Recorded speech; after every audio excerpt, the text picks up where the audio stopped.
coming to get you, Barbara. Here's some money. Go see a Star War. But I'm trying, Ringo. I'm trying real hard to be the shepherd.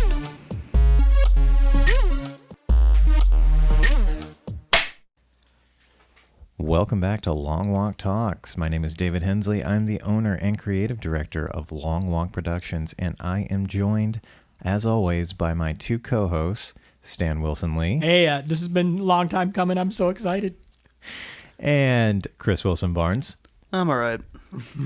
And this is going to be our last episode of 2020. We're going to be wrapping up our Quentin Tarantino Quarantino discussion. Yay! And we're still in quarantine.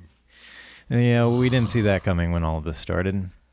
But yeah, we started back in February discussing the filmography of Quentin Tarantino. We've discussed a film or two at a time every month. We missed our off-topic episode earlier this month, so our last one was the Django Unchained and Hateful Eight episode, but it's been a hectic month. And coming up next month, we are going to be having our 100th episode podcast family crossover special. I'm going to come up with a more concise title than that for it. No, that should be the title. And, you know me, I like the... I finally decided on what we're going to be discussing, and I think it's going to be a lot of fun. We're going to try to get everybody from all of the Long Walk podcasts. I'm scared. Yeah, it's going to be fun. But I mentioned it also on the episode, the TLC episode of This Is a Work, but we didn't have time to do a Christmas episode of Long Walk Talks this year like we have the last 2 years. And I feel like that's probably for the best because I don't think we're ever going to top all of the other reindeer, which Chris was good enough to put up on YouTube. And I'm never here for it, am I? You're usually not, no. I haven't been here for the Christmas. You didn't go to Vegas this year, though. I didn't go to Vegas this year, that's true. You could have joined in, but... I could have, but you didn't do it. So. But we didn't do it. So that just leaves us... Didn't you call me in Vegas last time? We did. Yeah. No, Olive? Twice. Yeah. Or for both of them? Yeah, for Olive and for Grandma got run over by a reindeer. Did we? I didn't remember that. Oh, I shit. could have blocked that out. I don't I did like a remember. long distance shit, man. Yeah. Yeah. You and your long distance shits. I know. Well, 11 months of talking about the filmography of Tarantino has brought us to his most recent film, Once Upon a Time in Hollywood. And I'm just going to warn you, this episode is going to be kind of a softball discussion episode, especially following on the heels of our host, Norman Jamal Burt, on the Django Unchained Hateful Eight episode, asking the deep, hard-hitting questions. After that... You said hard. Oh, my God. Well, next comes the hitting, all right? Yeah. So let's kick this off the way that we normally do with Chris. What do you know about Once Upon a Time in Hollywood? Well, if you were hopeful in that the last discussion where I had seen the movies and had extensive knowledge and was able to participate, you're right back to being disappointed because I know nothing. The only one I know... You haven't seen... I thought you had seen this. I have not. Okay. The only one I remember less of is Jackie Brown, and that's only because that was further back. This one's just more recent. Yeah, I was going to say, know. I figured you'd have some cursory knowledge of it just I do. because of how recent it is. I do. I have the basic plot Enough idea. to curse it? I mean, I know it's basically another like it's Tarantino through and through. Oh. Yeah. Well, that's actually where I want to start the discussion off with, because watching it again in preparation for this episode the other night, it was my third time watching it, and I found myself thinking, there are times where it's easy to forget this is a Tarantino film.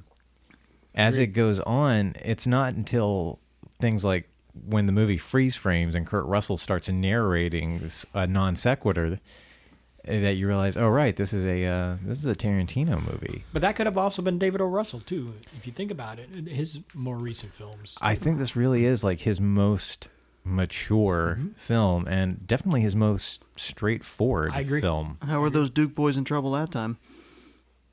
What? When you freeze frame and there's narration? Oh yeah, that's a good point. Didn't think about that. Now that's all I'm going to think about. Thanks, Chris. You're welcome. But yeah, Stan, did you feel the same way while watching it as I try to veer us back on track desperately? I'm sorry. Answer the question. I totally agree with you. I think it's way way above his pay grade. I think it's super mature. It calls back to Jackie Brown, which I thought but the difference is Jackie Brown was an adaptation of a already written subject, Rum Punch by Elmore Leonard. Elmore Leonard, and but I always thought that was his most mature film, most straightforward film, even though it had a lot of Tarantino-esque stuff to it, and the characters were very. But I really think he's kind of in the same wavelength as Elmore Leonard in his writing styles and character builds and everything.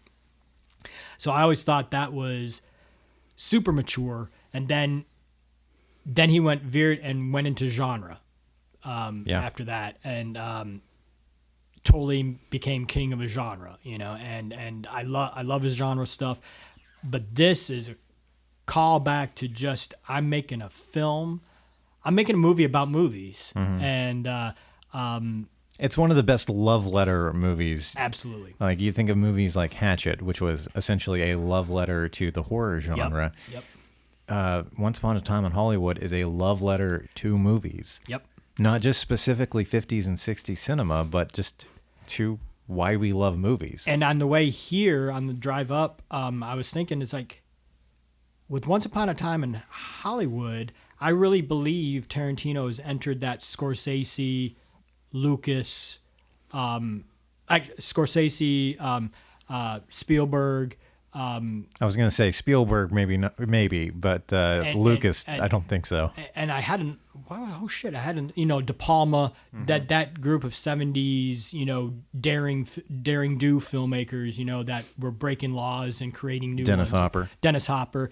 I think Once Upon a Time totally ties Tarantino into that group. So it's like I'm putting him up there, and the usage of DiCaprio for the third time. DiCaprio 1 and 2. And that's going to keep happening, listeners. Stan cannot say Leonardo DiCaprio's name. I'll just call him Leo. He just can't. I'll just say Leo. Just say Leo. Leo and Brad, the new usage of Brad Pitt, and it's like he totally became part of that. He's totally solidified his core group that he will work for. I know he's only got one more film in him, but the idea that he has the cast that can finalize that last film, and I think it would be really not cool of him if he doesn't use for his last movie the cast that he's built up, and that and that he's totally. I mean, even using people like Emile Hirsch, who was having a lot of controversy around his stuff, and just totally remaking their stuff. He went totally back to his beginnings where he was finding people and bringing them in, people that could have been washed up, and he just totally, I think Once Upon a Time in Hollywood is that love letter. Well, before we continue the discussion any farther, it occurs to me this is obviously the most recent of the films. It came out summer of 2019, so a lot of listeners probably might not have had the chance to see this the way they had a lot of the older ones. Other than this, it was Hateful Eight in 2015. So real quick, Once Upon a Time in Hollywood centers primarily around two characters. Rick Dalton, sort of aging out of his prime actor in 1960s Hollywood, played by Leonardo DiCaprio. Leo. And the character of Cliff Booth, played by Brad Pitt, who is Rick's stunt man and has gradually become his chauffeur and his handyman and his best friend, along with Margot Robbie as Sharon Tate, which if you know anything about Sharon Tate and the history of the 1960s, you probably have a pretty good idea where that's going. I want to say all that as preface to the fact that this is going to be a very spoiler-heavy discussion. So if you have not yet seen the film and you're listening to this episode, I highly encourage you to stop, go and watch the movie, and then come back because you really don't want the third act of this film spoiled for you. So that is your stopping point right there. If you want to not be spoiled, go ahead and hit pause. Right now. Right now. I'm going to give you a second. We're expecting that, if you've been listening to the Quarantino series and you've listened to all 9 movies, plus, you've probably at least know about what it's going on. So we're going to give you that benefit of the doubt. But yes, go see it. And if you do continue to listen to us and haven't seen it, definitely see it after the discussion. But yeah, go see it. It is awesome. Now, if you listen through all of that, you didn't pause like we told you to, and that's your fault. Yeah, because wow, the third act goes off the rails in a direction that you would not expect it to. Do you know about the twist, Chris? Yeah, I know the alternate history. Yeah, okay. I know how it changes things. Yeah. Okay, cool. That is a discussion for a little bit later. I wanted to get all of that out there right now. So we're going to move on to the second topic, which is, again, something that didn't really occur to me until my third viewing. Although this is not a Western, it's basically a Western. Yeah. It was so jarring going from The Hateful Eight to this. The Hateful Eight being like the most Tarantinoist movie ever made. To what could arguably be considered the least Tarantino movie ever made, going from 2 Westerns back to back to a period piece of a whole different kind.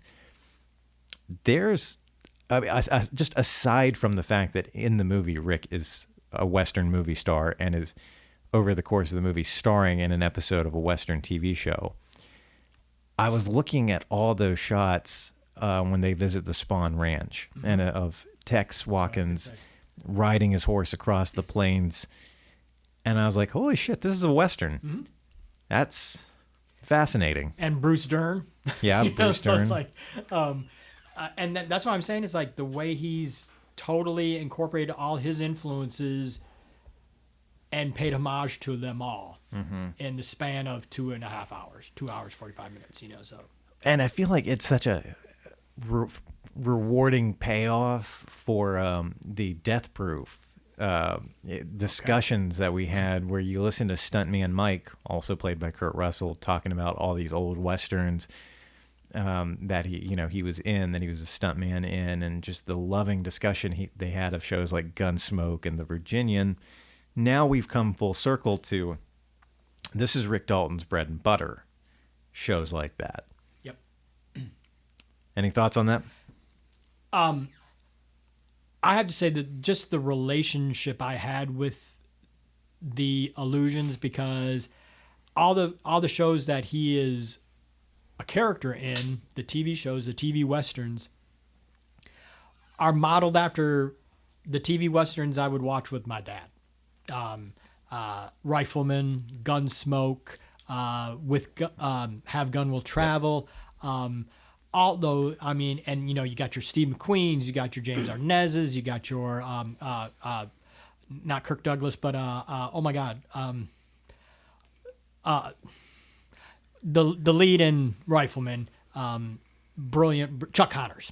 Got your Chuck Connors, and Rick Dalton is like a composite of all of them. Yeah. And it was just a joy, especially when they go through and do the clips of stuff that he was in. Well recreated, yes, too. Yes. And then he's also a war movie fan, so the idea, that he's Tarantino's revisiting Inglourious Bastards in a sense, and it's like Rick is shown in a movie setting a bunch of Nazis on fire. Exactly. Which seems very familiar. and it was just but watching the connections to Western TV back from the 50s, 60s, and early 70s, and even like Dragnets and the FBI, the original FBI, and stuff like that. Just the stuff that I watched with my dad, and because my dad was a huge Western fan, he watched all of them, and I've always wanted to do either a film version or a series of a remake of the series Gunsmoke. I think that would be like the greatest thing to do. because the character of the sheriff James Arnezz's Marshall Dillon is just one of the great heroic characters of all time, and that Rick Dalton was totally connected to that. I loved it. It's really funny to me to watch you sputter until I'm right about to the point where I'm going to pick up my phone and Google it just to make you stop. And then you get there like right at the last second. I'm excited. I know you are. You've been waiting a long time for this episode. This was the movie that we have to this is what I think this movie is the best movie in the last 15 years. That's how high and you know how much I love like Kill Bill and Inglourious and Django, and Kill Bill might be my favorite of the Tarantino films, but in the sense of filmmaking and the art and the craft of filmmaking, Once Upon a Time in Hollywood could be a perfect movie. Yeah, I think so. Structure-wise, at least. And you're talking about the loving recreations of all these old TV westerns.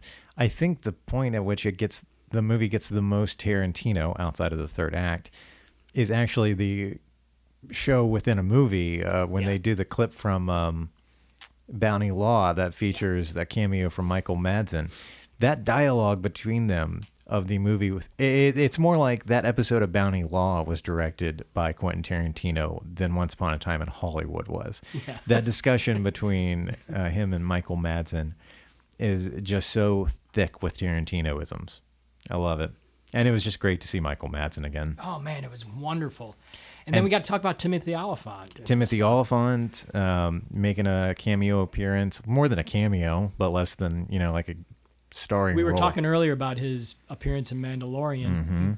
If you haven't seen it, see that. But I was talking about how I thought it was Deadwood. It might be more his thing and his character in Once Upon a Time in that sense too. It makes me want to go and watch. Do either of you guys know what was that show that he did with Drew Barrymore a couple of years ago? The Cannibal? Yeah, the Cannibal show. Oh no, it's a zombie show. It was the Santa something diet. Oh, the Santa Clarita Diet. Santa Clarita Diet. It makes me want to go and watch that because I remember Katie and I watched the first episode and never completed it.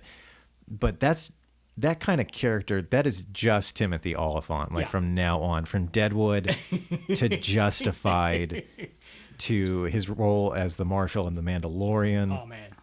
To playing the title character, playing the actor who plays the title character, who is a lawman. And did they ever say what the name of the show is that Rick's starring in? See, I thought so. That's Bounty Law is his show, right? Yeah, his Bounty Law was from the 50s. I don't know if they actually say what episode or what the name of the show is that Rick's starring on. Right, because he had to get the script. All right, they must have because he has to get the script and he has to audition for it and. So he had to have said something about it to Cliff, but I don't remember either. Yeah, I don't.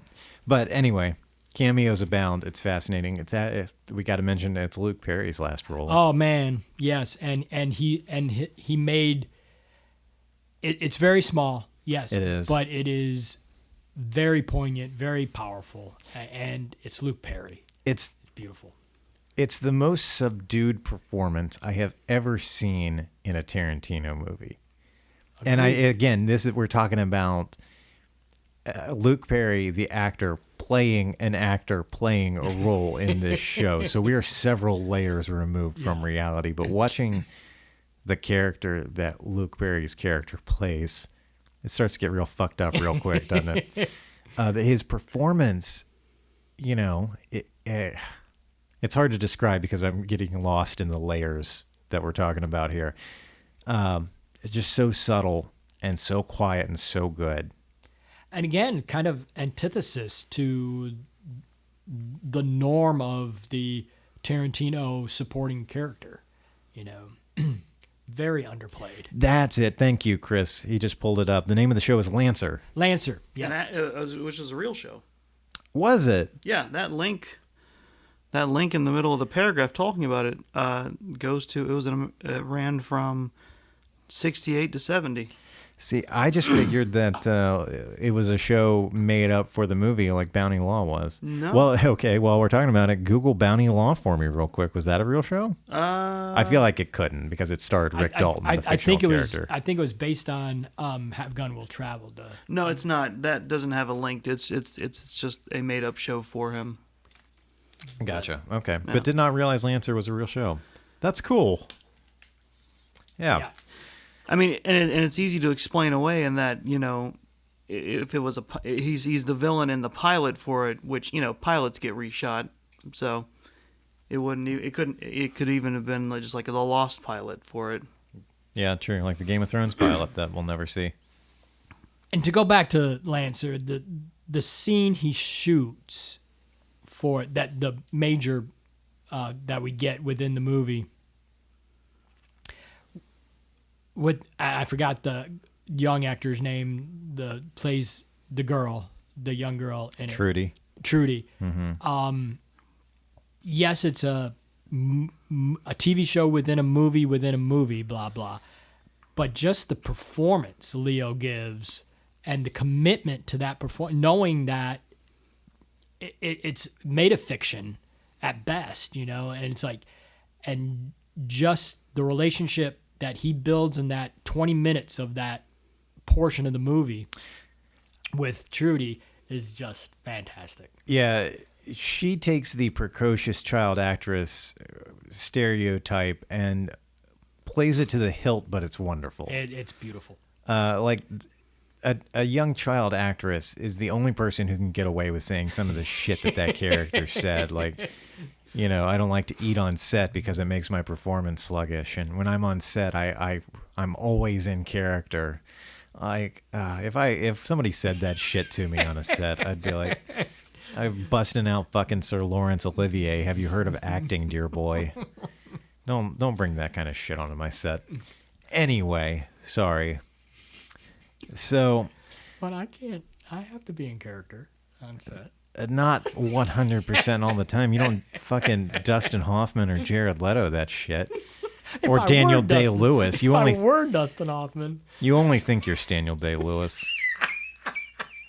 I gotta say, we're veering horribly off topic, but I would not have. I don't care that it's Daniel Day-Lewis. I would not have called that motherfucker Lincoln the entire goddamn shooting. No, we've process. had this conversation like a bunch of times already. I fucking hate that shit. That's great, Daniel. Why don't you go fucking eat crafty with the rest of the cast? We're broke for lunch. That's the thing. It's like I get the idea that you want to get into a role and really inhabit it or whatever you tell yourself when you do this shit. But you're working with other people, right, who have to deal with this. Yeah, Jared, if you send another one of my cast members a fucking rat in a box, I'm having you arrested for assault. But there is a difference between Jared Leto and Daniel Day-Lewis, though. Daniel Day-Lewis, this isn't a new thing for him, right? It's come from his style, and it's like, and he's done this on every film. Right. It's like method acting is not. So a new yeah, concept. people are just used to it by now. But no, the thing is that that's one of the reasons why he doesn't do that many movies, and that's one of the reasons why he may be retiring, and that it's like because it takes from him. Oh, I'm sure it'll be great to spend a lot of time around him in the house. And it's like he doesn't have many relationships from the sets unless you've worked with him a few times. Yeah, but that was because it's like There Will Be Blood because of deliberate things he did. He's not friends with P.T. Anderson because he made a choice. But no, he made a choice. But right. To play these parts, let's put a pin in this. The grenade that I opened. I wonder if he called his wife Mary Todd. Ian McKellen would have some tips for him. Anyway, sorry that I opened that fucking bag of worms. So. Why do you hate exciting conversation, Dave? This is like we were talking about earlier, getting Stan riled up and then letting him loose on somebody. That was you, and that was in reference to letting him loose on people you don't like. Yeah, but wow, I could do that. Now I accidentally do that. Oh, do I? Now I accidentally unleashed you on the two of us. My bad. No, I'm just saying it's like, stylistically sometimes, it's like,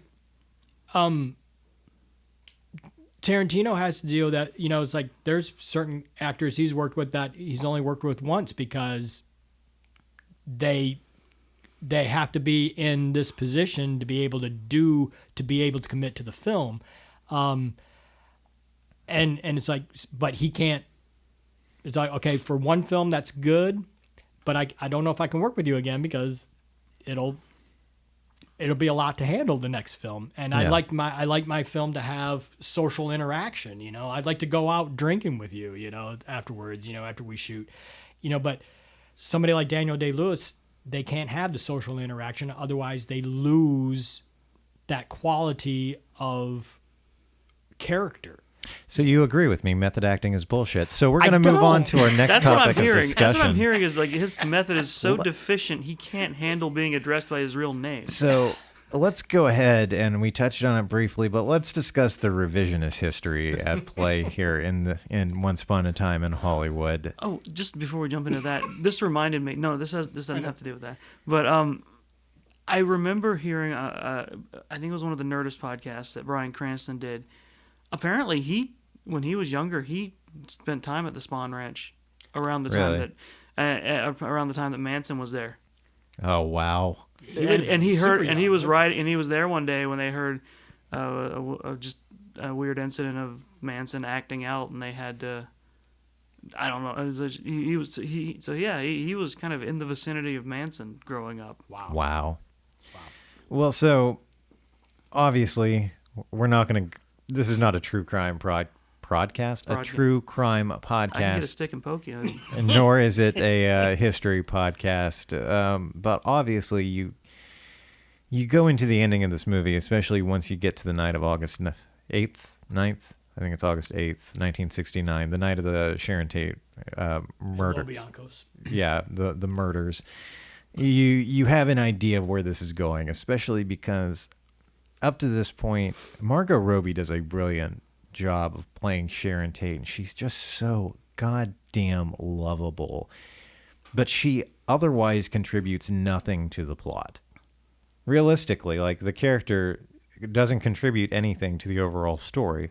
She's more plot device than character. She really is. So you think like, okay, this is all building. We are seeing so much of her, and she's so likable, and she's so sweet and cute, and you can't help but fall in love with her. That's probably the point. That you think it's going to be all that more heart-wrenching when you get to that third act, and when you get to the night of the murders, especially once you've been introduced to Tex and Sadie and Katie. So I am so glad. Now, Stan, I can't remember. Did you know about the twist before you saw it? Yes, I did. Okay, I didn't. Katie and I, when we went and saw this, went in completely blank. I didn't know how it was done. But you know that was revisionist. Revisionist sense is the history I want. Right. But yes, and I think it was a continuation of his revisionist history from the last 3 or 4 movies. That's what I was about to say. Is when the ending took a sharp left turn away from actual history, I was sitting in the movie theater so shocked, and then after a few moments, I was like, I saw Inglourious Bastards. I should have fucking seen this coming. The movie I didn't know that Sharon Tate lives. I spent the whole movie wondering, like, God damn, how is he going to tie Rick and Cliff into the murders? What part are they going to play? Whose real life, role in this are they going to end up taking? It turns out nobody's. Exactly. It is so. I don't want to, overuse the word shocking, but going in completely blind to the ending of the film, my jaw literally dropped when the second that Cliff clicks his teeth. Yeah. Do you know about how this plays out? No. I mean, I know the ending. I just don't know how it plays out. So rather than going to Sharon Tate's house, the Tex, Sadie, and Katie try to park their car outside of Rick's house because he lives right next door to Sharon Tate and Roman Polanski. And it's midnight, and Rick is hammered. Cliff has taken his dog out for a walk while smoking an LSD-laced cigarette. They park their extremely obnoxious car outside of Rick's house, and he goes out drunkenly and starts swearing them out and telling them to get off his property, get out of their neighborhood. They're not welcome there. And stands there and waits until they leave. And that is the point at which we diverge from history, because they go and park and come up with the scheme that they're going to start with Rick. And Sadie makes this extremely hippie argument that they're a generation that was raised watching murder on TV, so let's murder the people who taught us to murder. So they're going to go to Rick's house and murder him and his wife. And when they get there, Rick is out floating in his pool listening to music. Cliff is feeding his dog, high as shit on LSD. Beautiful dog, let's say. Oh, yeah, he's got this beautiful pit bull named Brandy. And, so Tex and Sadie and Katie break into the house to try to intimidate an extremely high and drunk Cliff Booth, and it does not fucking work for them, because Brandy the pit bull is a trained attack dog. Yes. So with the click of his teeth, Brandy jumps off the couch and clamps down on Tex Watkins' balls. Oh, God.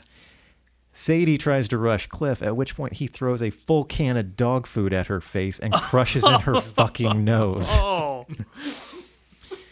So while all of this is happening, Cliff ends up stomping in Tex's face. He sicks Brandy on Sadie, and then he gets attacked by Katie, who stabs him in the hip, at which point he grabs her by the back of the head and proceeds to smash her face into every hard surface in the living room. Or protrusive. Or protruding surface, because at one point, Rick's got, one of the old phones hanging on the wall. Yep. He grabs her by the back of the head and smashes her face into that. The phone falls, leaving the two prongs that it was hanging on. Oh, no. So he smashes her face And into that. you actually get a moment where he sees it and says, oh, idea. Yeah. It's a very fast moment, but you see his LSD-laced mind say, oh.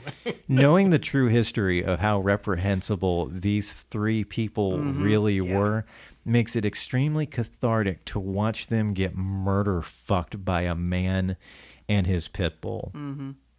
But it doesn't end there, because they make a point. You remember I mentioned Rick in the World War II movie where he burned Nazis to death? Yes. Well, it turns out he kept his flamethrower. So Sadie crashes through his sliding glass door into the pool, at which point Rick goes and gets his fucking flamethrower, straps it on, and burns her alive with it. Yeah. Yeah. This is the point at which, as an audience member, you're going, oh, right, this is a Tarantino movie. I momentarily forgot. And at the same time, you're just terrified and shocked. You are, because the staging, it's physical comedy at its best. I mean, yes, it's violent. Yes, it's bloody. Yes, it's gory and over the top and Tarantino-esque climactic violence. But it is so well choreographed and so tongue-in-cheek, literally, because when Cliff does his click, his tongue goes literally into his cheek. And, he's also got tobacco in there, and it's like, and so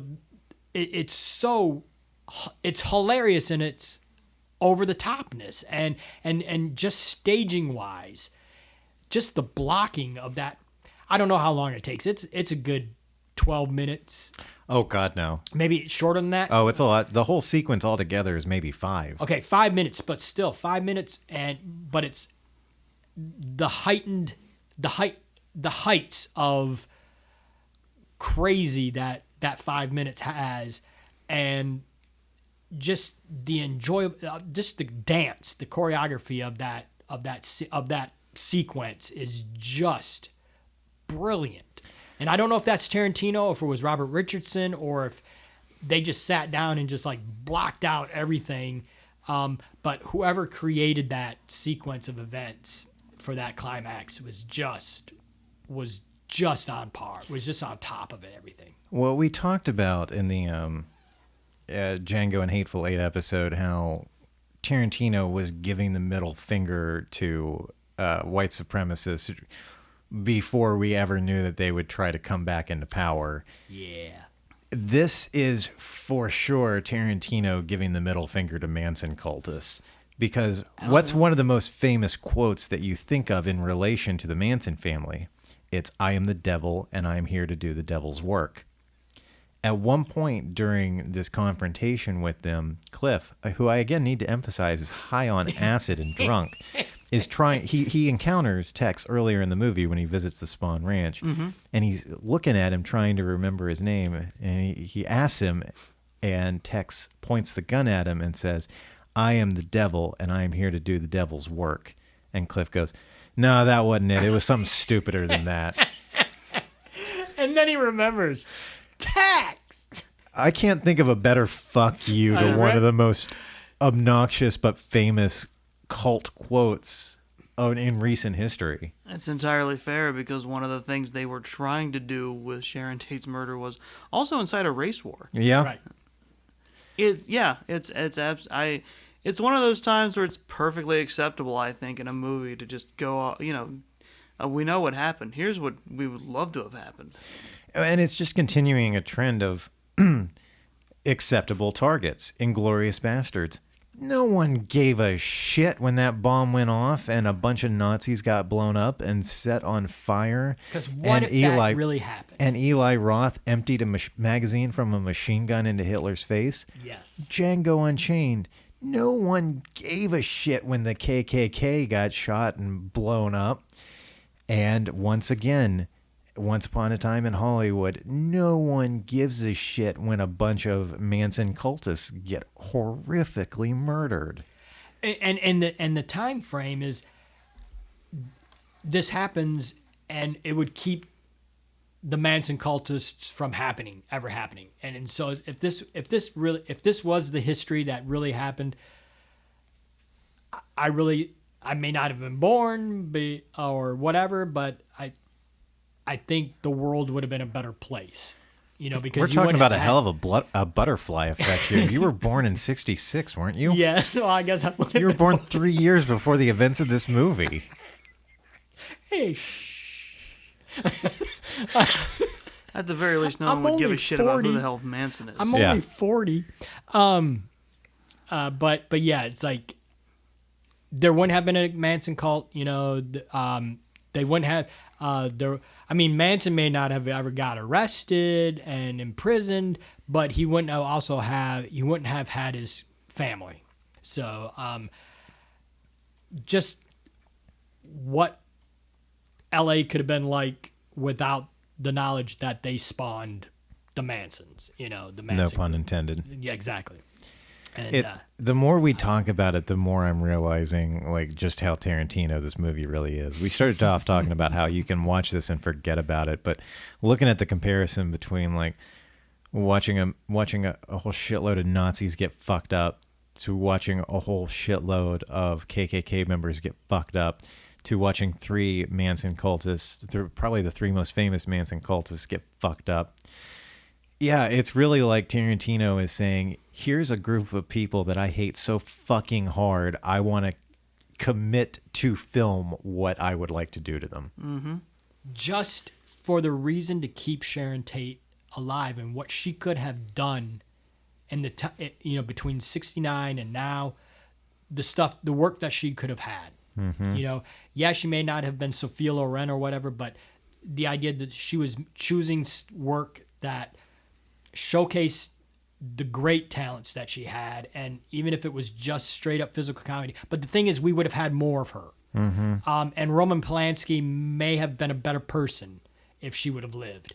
It's like, and let's avoid that can of worms. But no, yeah, let's not open that one up. But that is a major point of the movie too, is that Roman Polanski's love for Sharon was real, and the fact that if Tarantino's like, I know Roman Polanski may not be, probably is not a good man, but the idea that his work is great, and if his muse had survived the time, and he hadn't engaged in the activities that made him not a good man, what he could have accomplished in that time. Yeah, we're veering in a dangerous direction there. Yeah, if you want to write down the time code for no particular No, I don't, because we've had this discussion on this podcast before of separating art from artist. Art from artists. Like, and I've said before, at least we actually didn't do it this year. Don't think we didn't watch Rosemary's Baby this year, Katie and I. I'm good. We normally we watch that every October, but you can acknowledge that somebody's a piece of shit, but while also still appreciating the work that they did. Let's leave it at that, Okay. shall we? That apartment tour is nuts. Say what? I said that 2-hour apartment tour is nuts. Oh yeah, Rosemary's Baby. Yeah. Well, I mean, it does a really good job because you get to see all the nooks and crannies and hidden compartments in the apartment that lead, to your devil worshipping neighbor's condo. So, I think it's a really good. Like, it should be on Redfin. So, well, you already made the pun. So let's go ahead and talk about that Spawn Ranch scene. One of my favorite fucking scenes in this movie. First of all, let's talk about how great Margaret Mogwai. Margaret Qualley. I tried to combine her first and last name into one word and it didn't work. Margaret Qualley as Pussycat. Fantastic. From the moment she appears and the moment she starts flirting with Cliff is and the time that Tarantino took with their building their relationship to get Cliff to Spawn Ranch, I thought was just a great thing. And the whole time that he is spending with, you're way too young for me to get, fucked up on, fucked over with, it's like, no, I'm too old to be. I'm too old to up. go to jail for poontang. Exactly. That whole scene with the two of them in the car on their way to Spawn Ranch is really a turning point for me, for Cliff.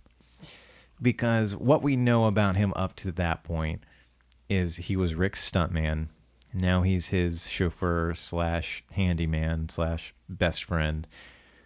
And that he may or may not have killed his wife. Right.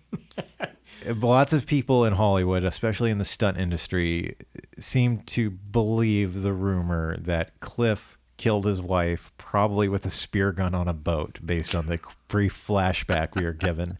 Yeah, we were showing Chris a quick flashback. Is that kind of akin to the circumstances of Natalie Wood's death, you think? Yes, it is very much a call out to that. Is that what that Robert was a reference Wagner. to? I didn't know that. It's just with Robert Wagner, I think. Robert Wagner and Natalie. Yeah, there's a whole and Christopher. Here we go again. I don't know. His jaw's just going to keep moving until eventually The he most remembers. famous Christopher ever. Robin? No, the guy that talks. Christopher Columbus. The director, Christopher Chris Columbus. Walken. Okay. Oh, that's right. Christopher Walken was Yeah. on the boat at They were the time they that were happened. they were all on the boat together when Natalie Wood fell over and drowned. There's the rumor that Christopher Walken and Natalie Wood were having an affair at the time, and that's why Robert Wagner may have gone a little overboard to send her over. No pun intended. Wow. but It's yeah. not often I make a pun that I immediately feel bad about. That's just weird. And that would have taken the Cliff Booth stuff would have taken place way before. Right. But the idea that the same type of scandal was. That's just where my mind went immediately, because Hollywood is rife with those kind of odd circumstances kind of things. So Cliff is in a car with Pussycat, no real name given, when she completely randomly offers him a car head. And his first response, you can see the hamster turning in the wheel in Cliff's head. He considers it, but his first question to her is, "How old are you?" And then does not believe her assertion that she is old enough and starts asking her for ID. And proceeds to tell her, "The police have been trying to get me all my life. I'm not going to jail for poontang." That's the moment where it's like, for me personally, watching the movie, when it really solidifies Cliff as not the piece of shit that everyone seems to believe he is. Like, if she had been able to produce a driver's license and say, yeah, I'm of legal age, he'd have unzipped his fly. But no, she couldn't prove it. He knew that she was underage and therefore was not going to accept it. That's all prologue to talk about how great Margaret Qualley is in that scene. And one of the funniest fucking lines in the whole movie when they get to the ranch and can't remember the character's name, but tells him, oh, we love pussy. And he goes, yes, we do. Yes, we do. We haven't said anything about how great Brad Pitt is yet. We Are haven't. you making me wait for that? Well, in a way you have, because you described that ending scene of the movie We with have. Cliff. Yeah, we described it in loving detail. Okay, I'm going to give you 30 seconds on the clock to discuss everything that you love about Brad Pitt in this movie, because other's it's I can suffice it with if I just let you go on, Brad it's gonna Pitt be on the roof of Rick's house. Rick's house, taking his shirt off. off, Every goddamn and time. then going into the flashback with his wife on the boat, and then coming back with that shirt off and going, fair enough. Well, the thing with the flashback Oscar to him and moment. his wife, that is a flashback within a flashback, because the point of that scene is he's thinking about what got him fired Yeah. from Green Hornet. Every single time I've watched this movie, and we're up to 3 now, whenever he takes his shirt off on that rooftop, I just look at him like, God damn it, Brad Pitt. That man is 52 fucking years old. I'm telling you, and the way he takes that shirt off, it's not just, take the shirt off. He does moves with it. He does a dance with his shirt to get it off, and then he just stops. Well, because it's not a pose. It's just he just totally becomes a statue to go into this moment, and it literally is one of the greatest acting moments, in the sense of wordless acting. It's just bam, and it's just yes, it's awesome. And Brad Pitt, anybody that says he doesn't deserve an Oscar for this, this is brilliant performance. It's in my opinion, it's up there with Seven as one of his best roles. Yes, and he won Best Supporting Actor. This could have been he owns this movie. This is, ostensibly Rick Dalton is the main character, but this was such an ensemble piece between, well, I say ensemble, but I mean, really it's the two of them. I mean, Brad Pitt was every bit as much of a lead as DiCaprio was. Mm-hmm. I don't understand why he ended up getting relegated down to Best Supporting Actor. But whatever. That's a divergence. Again, there's been a lot of them this episode. But he's great. He is. Fantastic. And the Spawn Ranch scene is one of the most suspenseful scenes that Tarantino has ever done.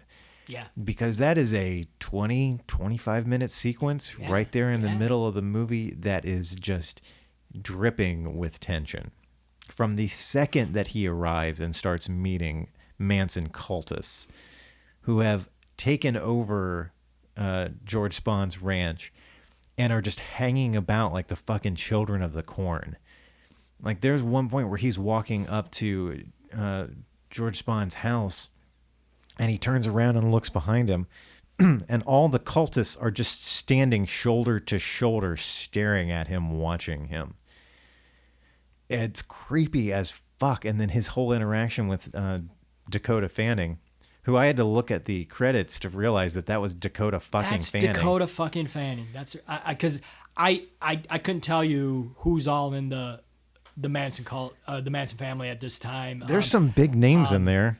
I thought for a second Parker Posey was in it, but it's not Parker Posey. It's very much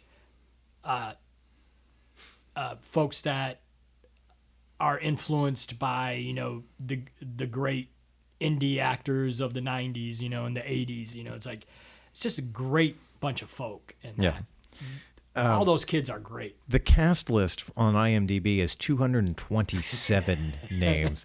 But yeah, Dakota Fanning plays Squeaky Fromm. I'm just looking to see who else plays. Who plays Tex? Stand by.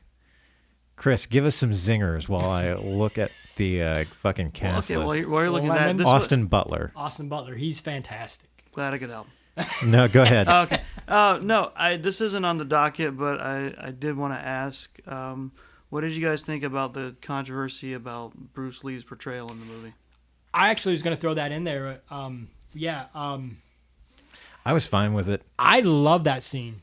I understand that people were pissed off about it, but from what I understand, it does have some historical context, and it's also important to remember that the scene is a flashback, and it's Cliff's recollection of what happened. True, that's fair.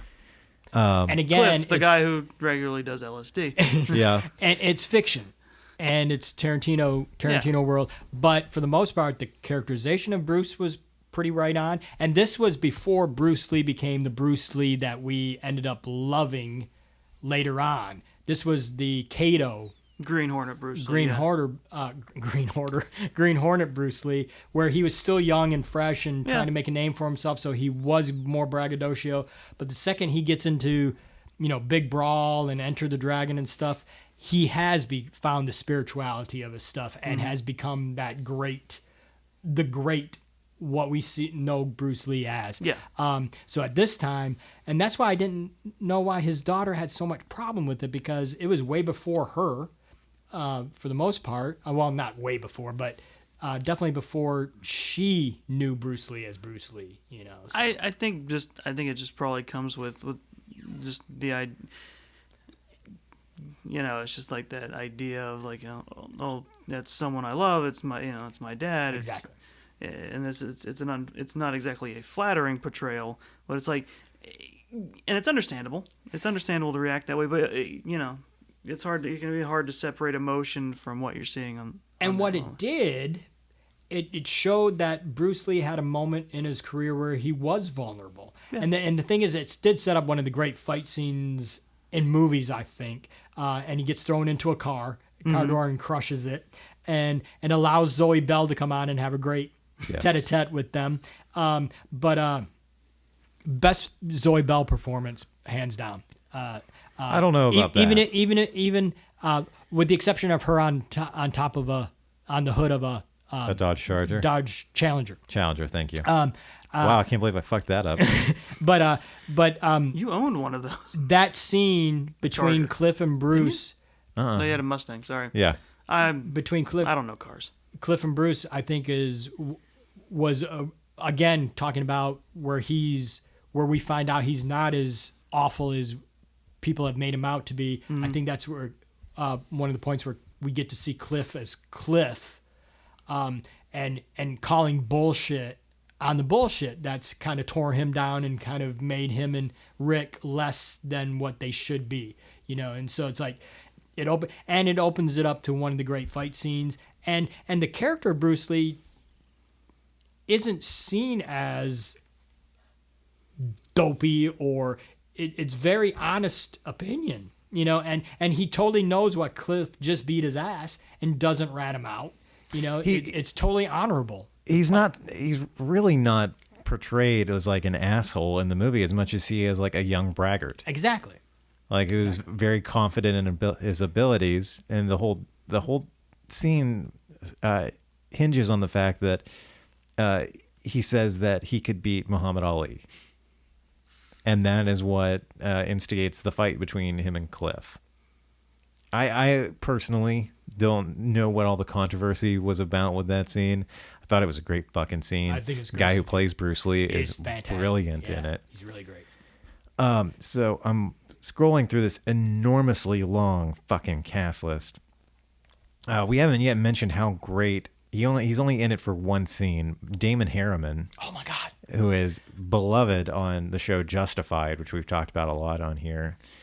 And so good at playing Charlie fucking Manson that he got to do it again on Mindhunter. With words. He got to speak more this time. And he's great in Mindhunter, too. It's a fantastic performance of Manson on Mindhunter. All right, so playing some of the Manson cultists, and a few of these got... I should have looked through this cast list a long time ago. I don't know why I didn't.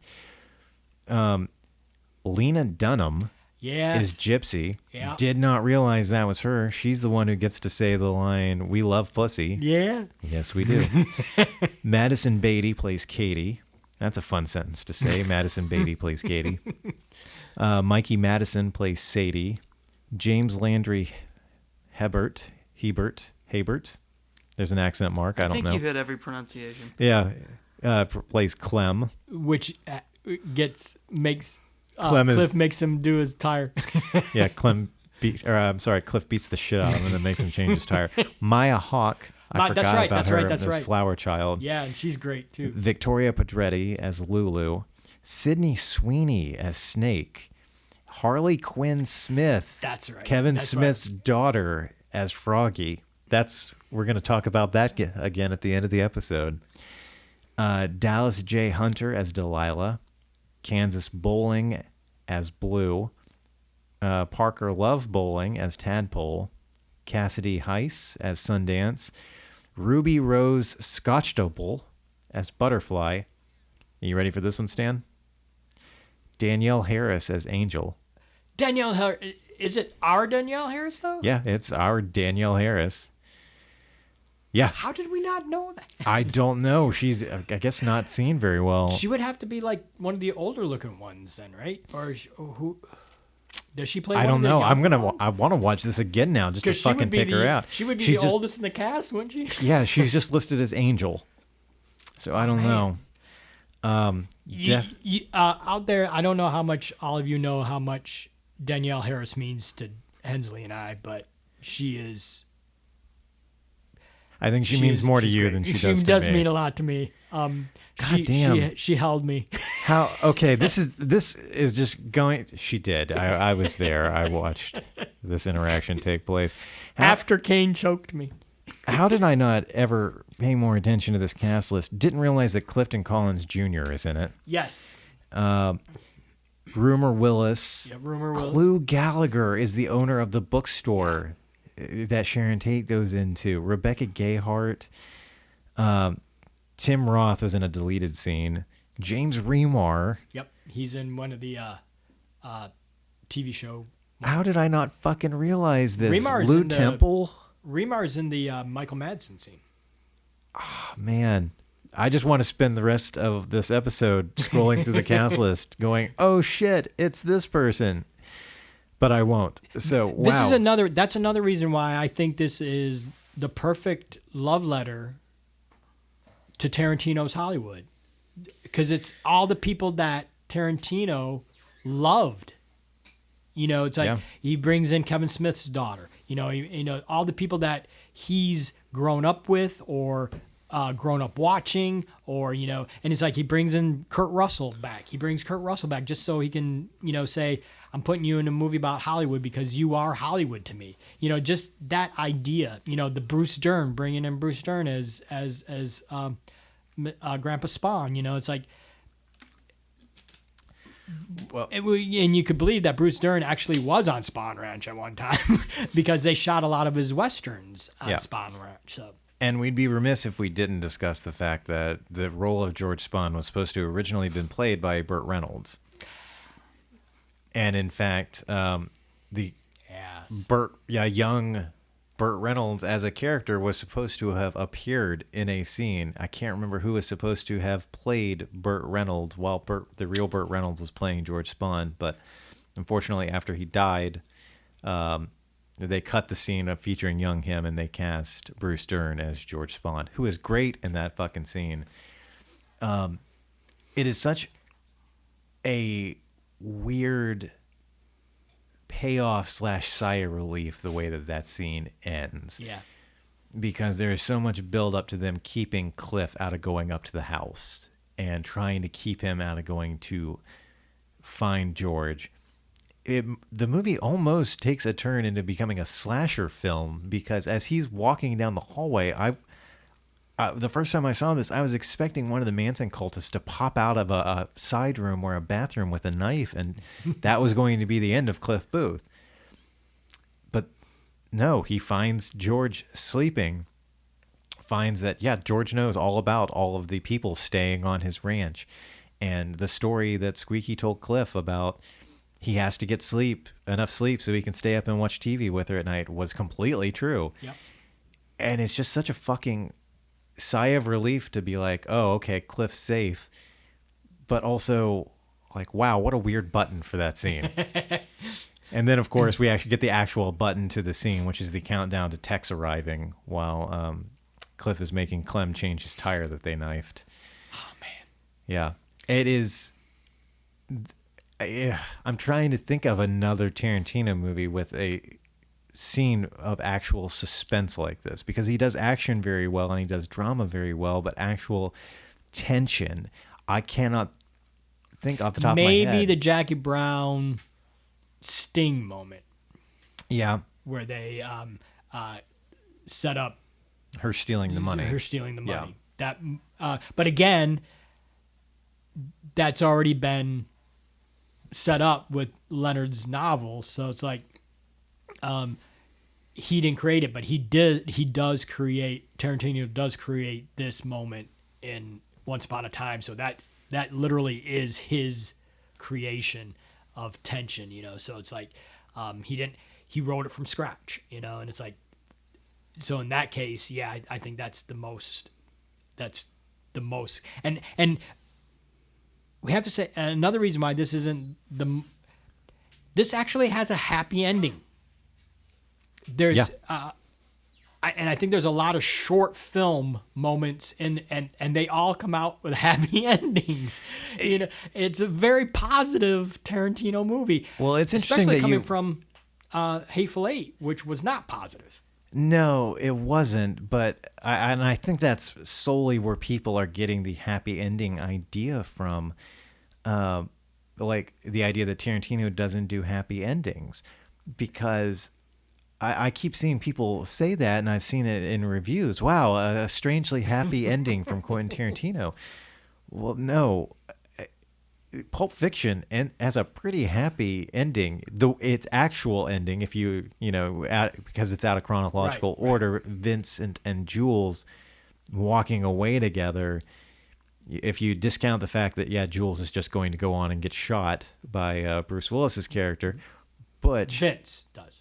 Yeah, that's what I said. You said Jules. Oh, I'm sorry. Yeah, Vincent, John Travolta's character, is going to go on to get killed by Butch. So that's not happy for him. No, but if you just accept the ending of the movie as the ending of the movie, with the two of them walking out of the diner after talking down Honey Bun and Ringo, that's a pretty happy ending. Like Jackie Brown driving off is in Samuel L. Jackson's car at the end. That's a pretty happy ending. Like the bride getting reunited with Bibi. It's a happy ending. Hitler getting pumped full of bullet holes and then carving a swastika. But there's so much of the bastards being they get their they get their vengeance, but they also die in that too, and the only two that survive are the little Jew and the little man, and it's Bear Jew and Little Man, right? No, it's all Or is it Bearman? Eli Roth, yes, the Bear Jew. Eli Roth was the Bear Jew. and he's not naked; he's just a big bear. I'm blanking on the actor's name from Novak. The Office. Thank you. B.J. Novak was the little man. I remembered his name, but not his characters. And even just to get us back on track, Django and Broomhild are riding away from Candyland on horseback. That's a happy ending. Yeah, I mean, we have to fucking work to get there. Yes, obviously, but that's what makes a happy ending better. And we had to fucking work in Once Upon a Time in Hollywood to get that happy ending. But it's just so much more of the work is pleasant as opposed to like say True Romance, where yes, we get to a place. It's less bittersweet. It's less bittersweet. It's less bitter. Yeah. And it's like, yes, Django ends with them together, but you still have another, 500 years of repression, after that, or What fucking year is it? it's like, That was the 1860s. Where are we, Chris? It's pre. Or do you know something about the future of America that we don't? Well, you don't feel oppressed in 2020? Oh boy, do I, a straight white man, feel oppressed? No, we're not fucking touching that topic, Stan. I'm talking the pandemic. I'm unplugging my mic. Yeah. No. What what I'm saying is that it for some of us it probably does feel like 400, 500 years since then, even though it's only been 170 whatever. But as far as societal progression goes, yeah, it does. But we eliminate the Manson family. We eliminated Hitler. We eliminated, but see, we still had to go through that, and that's probably you'll still, even if you eliminate Hitler, you still have a bunch of white supremacists coming after that. I do think Once Upon a Time in Hollywood, he has a very optimistic view overall of what he came from. It really is. It's the antithesis of the Hateful Eight. Exactly. In just about every conceivable way. I mean, Hateful Eight ends with two men hanging a woman in graphic detail. And bonding over it. And Once Upon a Time ends with Rick Dalton alive, his career on the up and up, being invited into Roman Polanski and Sharon Tate's house. Like, this is going to be a huge step for him. I love the ending of this movie. Yeah. I really believe that I really believe this is Tarantino's most loving film. That the joy of the love of people that he saw. The love of best friends. The love of best friends. I mean, yes, he has a great way of having characters talk to each other, but I think this is the film that Tarantino actually has a heart, because this Once Upon a Time in Hollywood is all heart. Yeah. To me, the crux of the film really hinges on the friendship between Rick and Cliff. Yeah. And how close the two of them are. I mean, it doesn't get any more heartwarming to me than the scene where Cliff drops him off at the studio lot. And Rick is nervous. He's not a little bit. He's hungover. He stayed up all night smoking. He's hacking up a lung. He's already doubted himself up to this point about whether or not he has what it takes to keep going as an actor. And just Cliff leaning over and looking out the passenger side window and pointing at him and going, "Hey, you're Rick fucking Dalton. Don't forget it." And the fact that you had to believe going into that last moment in Once Upon a Time that Cliff wasn't going to survive. And Tarantino lets him survive. Mm-hmm. Yes, he goes to the hospital. Yes, he's been stabbed and cut open, and but he's still smiling. I mean, yes, he's still high on acid, but he's still tripping. I feel like that could help mitigate. Yes, but the thing is like, as long as the dog is good, I'm good, and the dog was okay. Yes. The dog didn't die, so it's like the idea that all the people that would have died in previous Tarantino films, they didn't die. If anything had happened to Brandy the pit bull, I would have immediately been checked out of the movie. Absolutely. Such a pretty fucking dog. Oh, it's gorgeous. She's and her acting style, I'm sure she's method.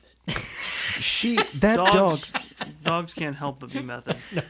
This is going to sound like one of the stupidest sentences I have ever said in my life, but the performances they got out of that dog, at least the cutaway shots, there are two sequences in which Brandy the dog is watching Cliff prepare food for her, and every time it cuts away to her, like, lovingly staring at him, but also the food that he's preparing is so and just great. The movement of the tongue across the lips.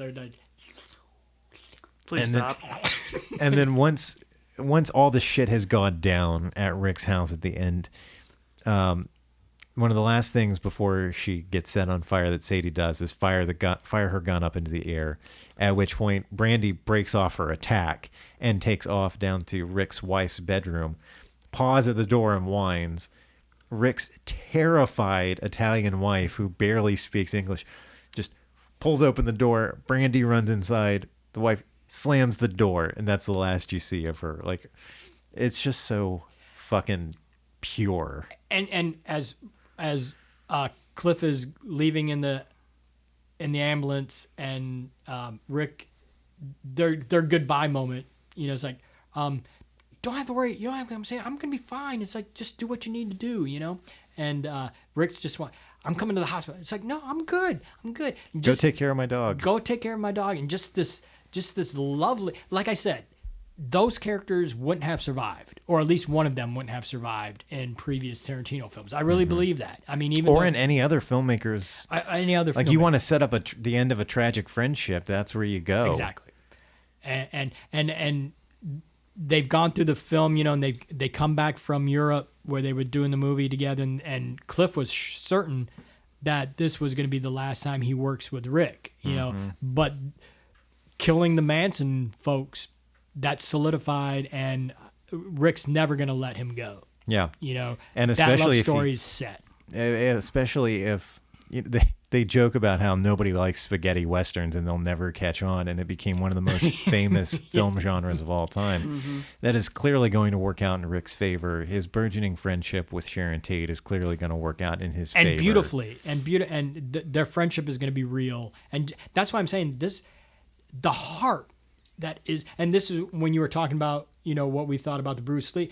I think it's one of the most heartfelt scenes in the film, because you have these competing personalities, the new guy trying to be bigger than he is at the moment, and then you have the old veteran that puts him in his place, but just there is a shared honor, there's a shared respect for the craft, there's a shared respect for the making of movies between them, and yet they beat each other's ass, but they're fighters and they love fighting, and so it's not, they don't dislike each other for the fight. That just empowered them more and made them have more heart for each other, because at the end of it, when Kurt and Zoe come in and confront them, they're like two peas in a pod. They're not going to narc on each other. There's no animosity between them. Just the amount of heart, and like you were saying, the friendship. There's so much friendship. And this, I go back to Emil Hirsch and his inclusion in this movie. Tarantino felt that he needed someone to be in his corner for a moment, and he totally was in his corner. And Emil Hirsch gives a very small but very, very fine performance, and well, it's great. When it comes to like the topic of friendship in this movie, there's no better quote than this. I went to IMDb to look this up so I wouldn't fuck it up, and sure enough, it's the very first quote that's on IMDb from Kurt Russell narrating. When you come to the end of the line with a buddy who is more than a brother and a little less than a wife, getting blind drunk together is really the only way to say farewell. It's a great fucking line, and it just encapsulates their relationship so well. But yeah, I'm not sure how exactly we transition from the Spawn Ranch scene, which is what I'm looking at on my list here, into that. But it's the Cliff Booth track, because yes, we say he has this great arc throughout the film, but the thing is, heart-wise, he's consistent throughout the thing. Yeah. So every moment that he's in, the same amount of heart is involved. So when we're in Spawn Ranch, Brad, he's so fucking great in just his knowledge of what Cliff Booth is. Yeah. From beginning Cliff Booth to ending Cliff Booth, from young Cliff Booth to what he's grown into and to what he becomes in this last moment. It's like, and okay, granted, we don't know if he survives the hospital when he goes to the hospital, because he doesn't come back for the, afterwards. Well, the movie ends pretty much immediately after that. It ends, so it's like, yes, maybe he died at the hospital, and the whole take care of my dog is like, I'm not coming back. I doubt it. But I'm not believing that, because there was nothing else in the film that would say that. It's like, he's come back from so much that this is nothing. And he's fucked up on LSD. He's like Superman. Yeah. It's not going to hurt him. So we're going to swing from that into one of the staples of every discussion here, and that's the Quentin Tarantino shared universe connections. The most obvious of which is the Red Apple cigarettes, mentioned and seen on screen so many times, and we finally get our very first commercial for them. A commercial that Rick Dalton shot in the 1950s in the style of the old Marlboro Man commercials, or Joe Camel, at which point you find out that Red Apple cigarettes are apparently fucking terrible to smoke. if his reaction after they cut is any indication. Yes. So of course there's the Red Apple cigarettes, and of course there are skateboarders right outside of our studio going by very loudly. Okay. I don't know if anybody else could hear that. I thought a drum corps was starting up. Yeah, for a second. And of course, as soon as the time period of this movie was announced along with the casting, people just couldn't help themselves but try to make a connection between Lieutenant Aldo Raine and Cliff Booth. You know what, have fun, and while you're at it, go ahead and throw in Brad Pitt's character from True Romance in there too. Oh, yeah. Why not? They're 3 or 4 generations of the same family. Did you guys catch any other blatant Tarantino universe connections? No, I can't say I did, Dave. Well, the movie features Bruce. You brought up Bruce Lee, and that's because that made the news. That's the I know. And of course, the bride wears his iconic dress suit. That's true. Exactly. And that's another reason why I don't think he was making a fool of Bruce Lee, because Bruce Lee's one of his heroes. It's like, yeah, he might paint, the brush might be, the early Bruce Lee wasn't the Bruce Lee that is my hero, but that Bruce Lee is responsible for becoming the Bruce Lee that's my hero. So the idea that, and it's like, and the bride wears his iconic uniform, his iconic costume, and it's like, there's still love there. And I think Once Upon a Time in Hollywood might be the culmination. I'm thinking the 10th film is not going to be a universe. It's not going to be Tarantino verse. It's just going to be a completely standalone thing. It's going to be a totally standalone thing. It might be another adaptation. Unless it's Kill Bill Volume 3. Unless it's Kill Bill Volume 3, but then he can't stop after that. It's like, if you make Volume 3, then, It's either that or he finally gets John Travolta and Michael Madsen's fat asses back into their suits to do the Vega Brothers and just really lean into that. Or find the younger actors that can do. No, fuck that. Why would he do that when Martin Scorsese has done the Irishman? Yes. So yeah, that I don't know if our listeners could tell from our loving discussion of it, but Once Upon a Time in Hollywood, it's really fucking high on my list. I just as high as Cliff Booth. Yeah. I meant, and I wanted to ask you to do the same, but I just ran out of time. I wanted to re-examine my rankings of the film from the beginning of this year. Some of them I've come to appreciate more. Some of them have just stayed exactly where they were, like Death Proof and Hateful Eight. But I think Hollywood is definitely...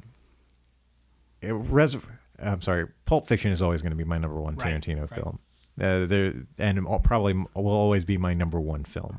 It's where my love for Tarantino's work began. I think if I remember correctly, I had Jackie Brown in number 2 and Once Upon a Time in Hollywood in number 3. It's got to be a tie. Like, there's no 2 and 3. They're just both such fucking good films. And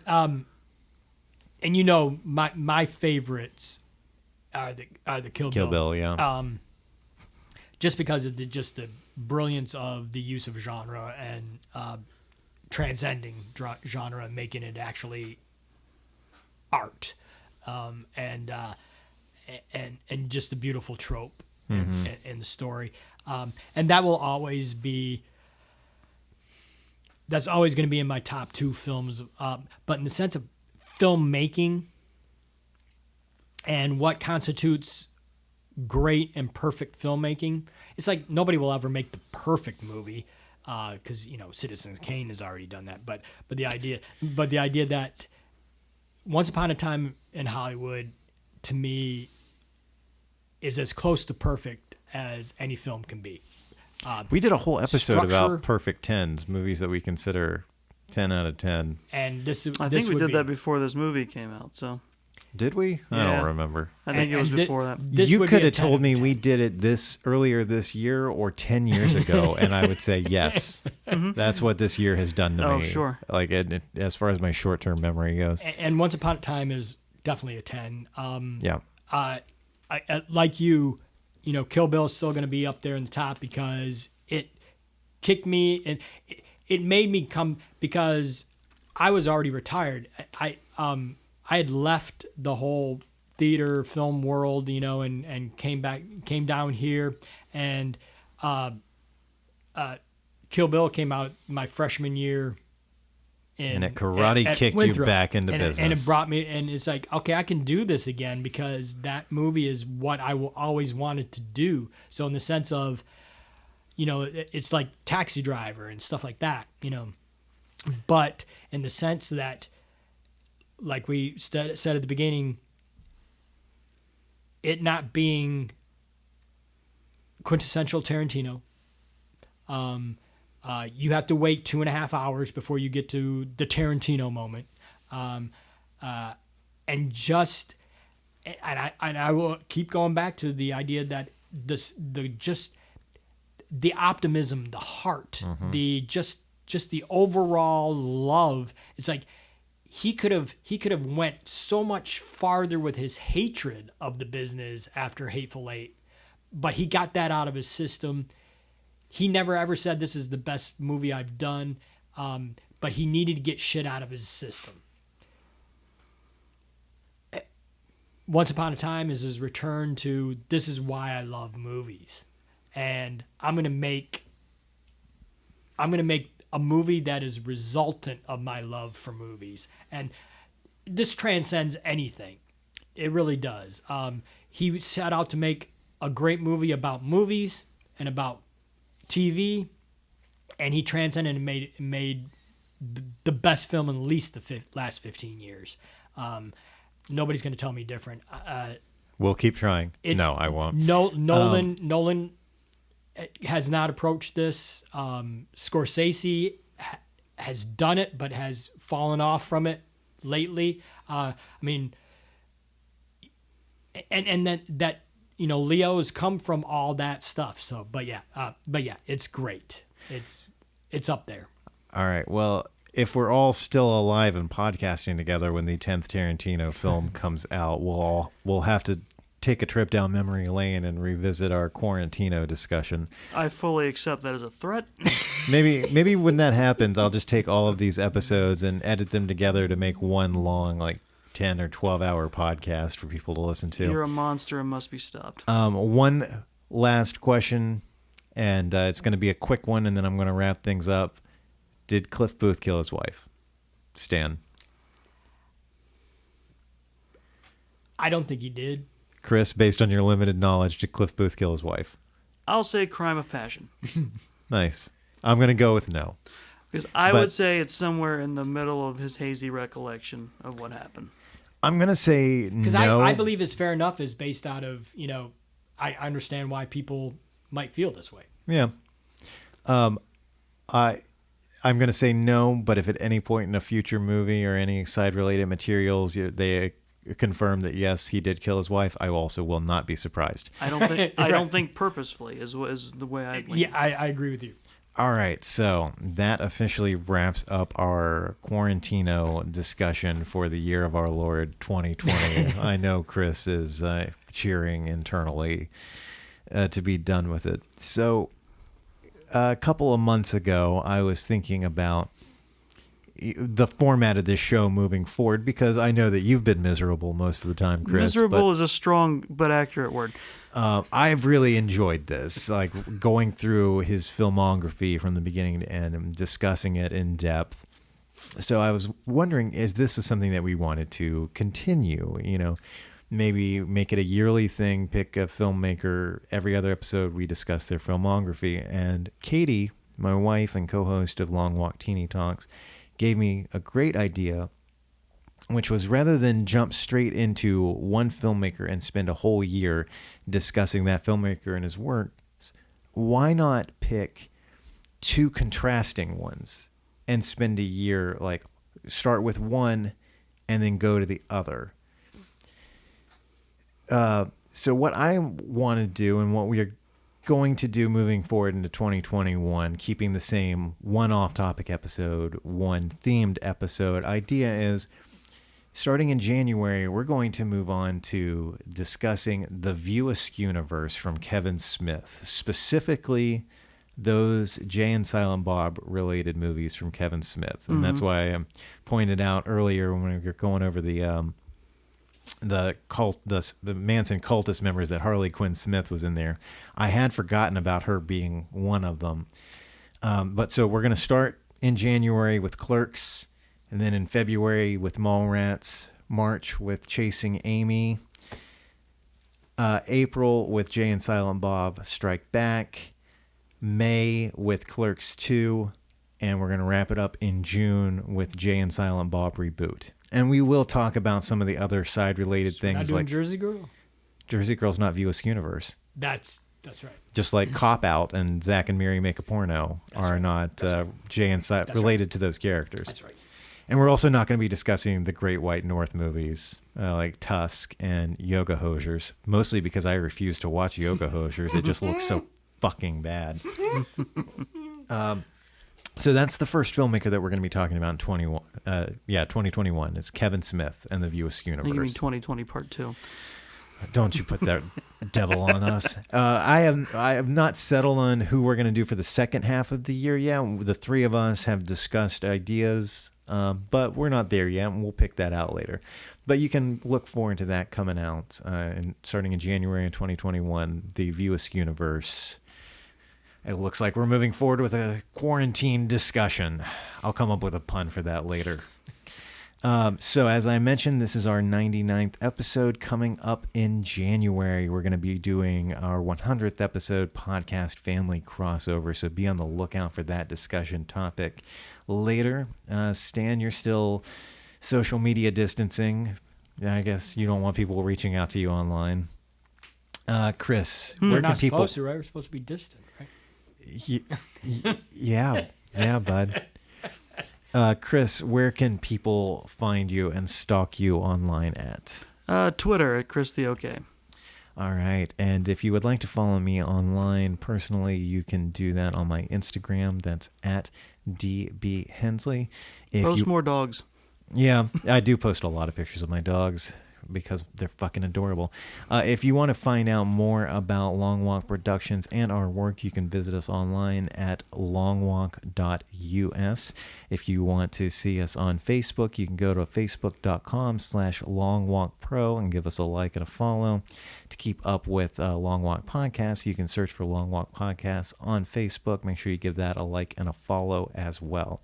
And as always, if you enjoy this show, please make sure to leave us a rating and a review on whatever platform you are listening on. So, Stan, Chris, thank you very much for going on this Quarantino journey with me. I appreciate it, guys. I loved it. Thank you very much. Tarantino is right. Friendship is magic. It is. And on that note, I want to say I hope all of our listeners had a Merry Christmas, Happy Kwanzaa, Happy Hanukkah, any holidays that I overlooked. I hope you had a very merry and joyous season, that you and your families are all safe and healthy, and have a very happy New Year. White supremacy sucks. Fuck Nazis. Fuck Nazis. Good night. Peace out.